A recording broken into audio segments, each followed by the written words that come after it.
नमस्कार।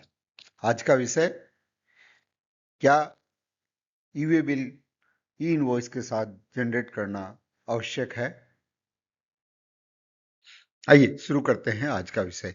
क्या e-way bill भी ई इनवॉइस के साथ करना आवश्यक होता है। सबसे पहले हम देखेंगे जीएसटी लॉ की रिक्वायरमेंट। जीएसटी लॉ कहता है इनवॉइस हमें कब बनाना चाहिए। इनवॉइस हमें बिफोर और at the time of removal of goods for supply to the recipient, इस टाइम पे हमें इनवॉइस बनाने की आवश्यकता होती है। यानी कि at the time of removal of goods और before the removal of goods invoice बन जाना चाहिए। सेक्शन 31 की ये रिक्वायरमेंट है। अब हम देखेंगे ई-वे बिल हमें कब बनाना चाहिए। E way bill to be generated before commencement of the movement. Movement commencement होने के पहले हमें ई-वे बिल बनाने की आवश्यकता है, जो रूल 138 में कहता है।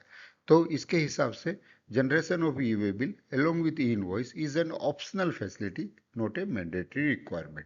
बहुत से लोग ई-वे बिल साथ साथ बना देते हैं ई इनवॉइस के। ऐसी कहीं भी आवश्यकता नहीं दी गई है। ऐसा हो सकता है कि आपके ई इनवॉइस और ई वे बिल में एक टाइम गैप हो, यानी कि आपका कमेंसमेंट ऑफ मूवमेंट और टाइम ऑफ रिमूवल या इनवॉइस बनाने की डेट में डिफरेंस हो।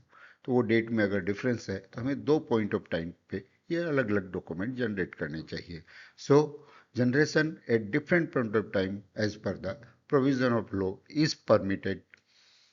अगर आप इसी प्रकार के रेगुलर जीएसटी पे छोटे छोटे अपडेट पाना चाहते हैं तो आप कर सकते हैं हमारे चैनल को सब्सक्राइब। धन्यवाद।